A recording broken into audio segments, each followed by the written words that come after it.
Hello and welcome back to Let's Play Kingdom Hearts. I'm gonna start this video off with a little tutorial actually. Yeah, I haven't gone through and explained how basically the interface thing looks. Basically, you can go to your config and change some of the basic settings like vibration, camera, whether or not it follows you or you have to change it manually. You got your items, which is individual for each character. Here's your gummy blocks for like your gummy ships and stuff. Like I said, I don't really do Shiva. Isn't that a summon from Final Fantasy? Anyway, but yeah, we got our stock. Basically, that has anything you could need. Of course, you could throw that in there if you wanted. Like, I'm gonna throw some others on Donald there because he needs it. I actually don't know who needs some more defense, so this shows the status thing. Status, you can see your HP, MP, AP. You know, if you click R2 or just to the right, you can see, you know, the weapons they're holding. And it looks like Donald needs defense here. Use Donald. Okay. Going back to that, ooh. Tarzan has 3 potions on him. I'm not going to use him, so I'm just gonna take these from him. Okay. And, yeah, you can look through your equipment, which would also be in your stock, I think, but yeah, I don't have any additional key chains yet, but oh well. Nope, can't take that off of him, darn. Oh well, no one else could use it anyway. No, I'm not gonna put that on you, let's see. Well, I could throw this on, Donald here. Every little bit counts, you know. I'd actually have more, but I sold them when I was in my fight against Cerberus. Anyway, of course you got stuff like, your, abilities here. Of course you have to have enough AP to, supply each ability. And as you can see, Tarzan had a whole bunch more than anyone, just because, you know, you're rarely going to use him. He doesn't follow you in the other worlds. This is how you set up your characters for whether or not they're going to attack a lot. If, like your Donald, then is he going to use a bunch of offensive magic? Is he going to use defensive magic, such as like curing, advanced magic, which would be like, you know, a higher tech, more MP consuming.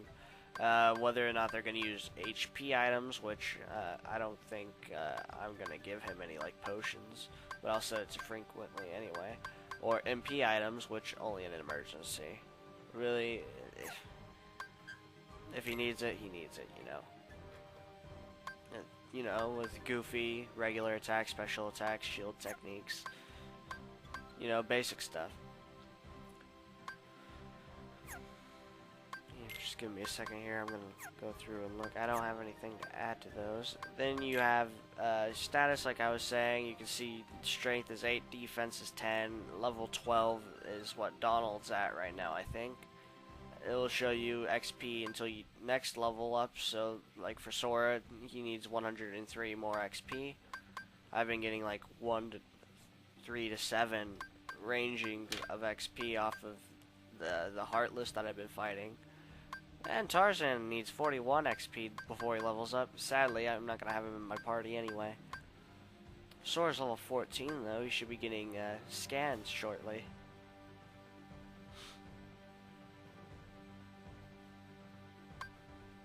Alright.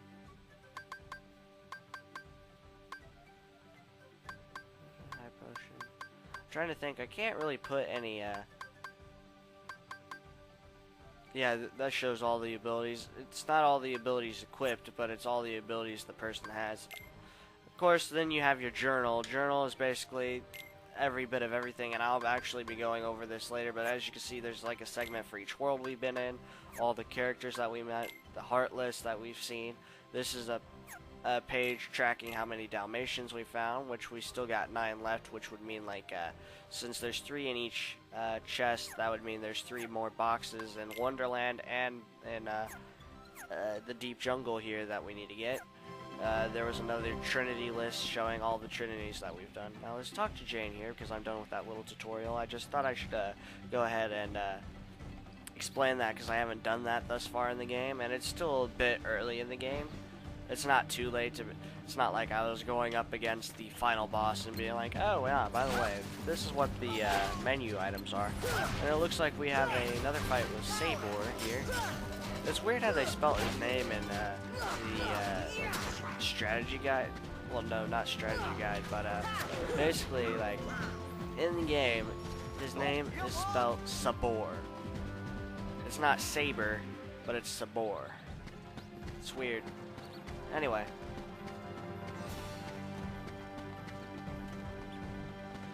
What was I supposed to do? I believe in the last cutscene, we said we were gonna go see the gorillas.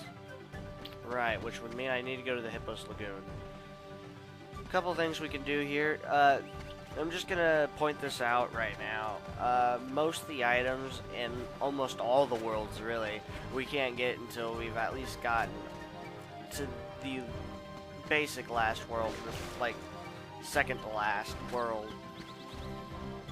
But some of these items we won't be able to obtain until later on in the game. Then we got 3 more Dalmatians there. That's all I wanted to jump across there for. We'll be jumping across there later, or there was another vine near the back. But like here, you can get this one, but going on the other side, you have to jump across, and there's a chest like on the complete opposite side. But we won't be able to get it much later when Sora will have a sort of effect on him that allows him to like glide a little bit. So it lets him like later on he gets double jump, so he'll be able to jump higher. It's high jump. Okay, he jumps a little bit higher. He doesn't double jump, but he jumps a little bit higher, and it helps you get to higher ledges and such. So like the tree house and stuff.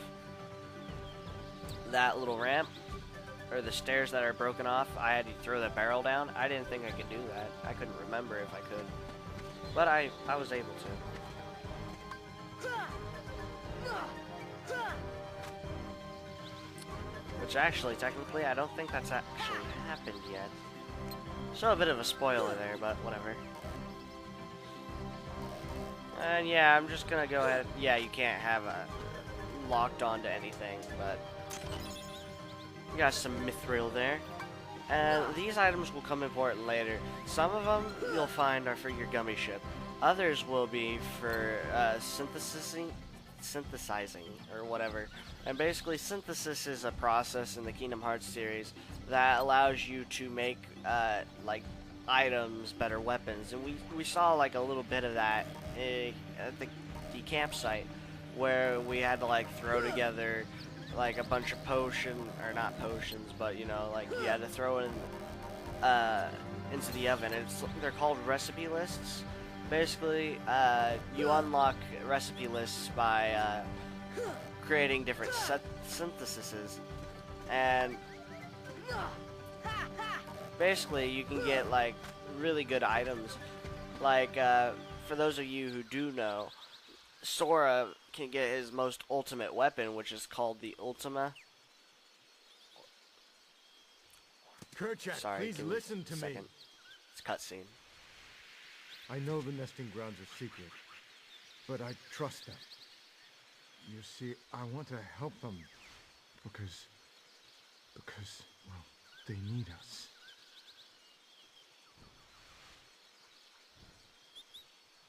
Oh, did you get that? Kerchak. So what I'm thinking here is I'm thinking that in this whole entire cutscene, Tarzan was speaking in Gorilla, and that they didn't understand it. Anyway, now they're gonna comment on Kerchak. He seems sort of distracted by something. Was he looking towards the treehouse? So Kerchak was distracted with something at the treehouse. We should go check that out. Anyway, like I was saying, Sora can have his most ultimate weapon, But in order to do that, you have to go through the entire synthesis pages. So like getting to like recipe page 5, which we can't synthesize anything really, besides for that thing at the camp site. But once that's unlocked, which of course that would be in Traverse Town, when we first get to really use anything, the Moogles set up a shop there. But ooh, a Trinity. Once you've unlocked that last page, you'll have to get certain items that are like drops from Heartless, or, you know, found in these chests and such. And you'll be able to create like Sora's ultimate weapon, which is basically the best Keyblade that he can get in the entire game. Really useful. Alright, well, here we got another cutscene. Yeah, it's Turk.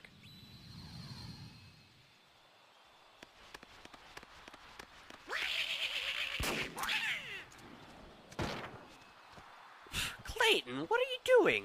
You can't shoot the gorillas. I agree, Donald, for once. Wait, Kerchak, please.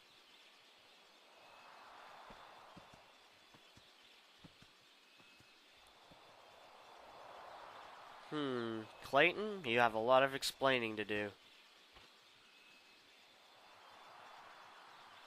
You don't understand. I was only trying to. A snake slithered by. You see, Oh, sure, I Clayton. saved that poor gorilla's life. See that face? Not buying it. Alright, well, we probably need to get this traitor back to the camp. So that'll be the next thing we need to do. However, as I kind of spoiled it a little bit earlier, yeah, you can't high jump. When we get the high jump, you'll be able to get up there. But there's this barrel here that I didn't know, and I actually looked this up a little bit earlier. I always waited until you get the high jump to get through up to this bit. But basically, you take this barrel, and if you throw it here, you can jump up here, and you'll be able to get up to the roof a little bit sooner than what I was doing. This is probably the regular time you'd be able to get up to the roof. Basically, there's just a couple items up here. Nothing much. One comment I have, though, is, well, there's an item here. But there is a boat hanging over there, and if you know how to get the item in there, I forgot, or at least I'm just not seeing how I'm supposed to get to it. I thought you were supposed to, like, either smack the wire or, like, cast... Oh, no. I think you have to have gravity, don't you? Gravity would pull that down. Yeah, you have to get the spell Gravity, if I remember right now. Oh, never mind. Yeah, once Sora gets the spell Gravity, we should be able to get the item. See, that's one of my points exactly. Like, Sora, he'll get the spell Gravity, and, like, the ship has an item in it, and once you cast Gravity on it, you'll be able to obtain that item, which was previously unobtainable. That's just a prime example right there.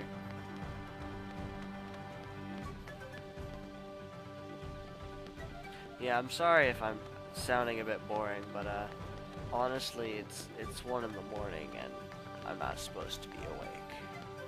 But see that ship over to the side? Yeah, you should be able to cast Gravity on it once you... And of course, I'll show a video... Oh, come on, I missed. I'll show a video for when I go back to these places. Like, I'm pretty sure here in a couple of videos, I'm going to go ahead and head back to Wonderland to deal with a couple things, because now that we have Thunder, we should be able to mess with those flowers that we previously couldn't have messed with, because it said shock me or whatever. And I also skipped over the tea party room, and along with apparently 3 boxes full of Dalmatians, which I know of one that we won't be able to get to the very end of the game, and the other 2 I think I'll be able to get after having completed this world. I'm not sure, I can't remember. Hell, actually, I think you might have been able to do them in Wonderland, but I was just not thinking or something. You know, not paying attention. But I plan on, like, unflattening most of the things that are flat in the room. In the bazaar room, that is, in Wonderland. Oh, what a wonderful view. I mean, look at this. It's gorgeous. Anyway, yeah, there's an item over here. And like I said, usually I'll get like halfway through the game when I get high jump and then get this. But it's just to protect your chain. Nothing much. Alright, jumping down, and like I said, I can't think of how to get up to that chest earlier than getting the spell Gravity. Oh yeah, I didn't do this. This is the first thing you're actually supposed to do once you enter the world. I should have shown this in like the previous episode. But basically, when you're just with Tarzan going to the camp for the first time, this is a shortcut to the camp. You jump down here and it will always switch your party to where Tarzan's in your party when you do this. But you have a little like mini game here of doing the whole vine thing, and I haven't done this in a while, so I was gonna test my controllers there. It looks like X to smack and then circle to jump up. And now here towards the it never changes. You got that. Ah crap! There's 3 vines here at the end, and you'll lose a little bit of life, but not that much really. But yeah, the obstacles of this vine minigame never changes at all. You'll always have those 3 vines that will smack you. Now I think in order to get through that without getting smacked at all, you have to smack the first branch, jump over the second, and then as you're coming down, you have to smack the third branch. Now we'll get a little cutscene here with Clayton again, because we're all pissed at him. Now, Miss Porter, as I told you, I was not aiming at the gorilla. Look, no one's gonna believe your story. To go near the gorillas again. Oh, because of one. Take mishap. initiative. Come now. Come on, who's the boss here? She's the researcher, you're the hunter. You're supposed to help her look, not hunt, Clayton. Everyone's mad at you. It's funny how Donald and Goofy's serious face over there. Look at that. They look so serious there in the background. What am I doing with these imbeciles? Nice accent there, Clayton. Gorillas. I'll hunt down every last one of them. That's I'll what you're track not them supposed to be down doing. Somehow. I'll stake my life on it. Look at his eyes. His eyes are so weird. Now, Clayton, as I've said, Tarzan has like one of my favorite soundtracks in it. So I watched Tarzan a lot growing up, and Clayton's got that part in my heart where I just hate him. I mean, completely. But anyway, that should be about it for this episode. We'll see what Clayton found in the woods in the next episode. See you then.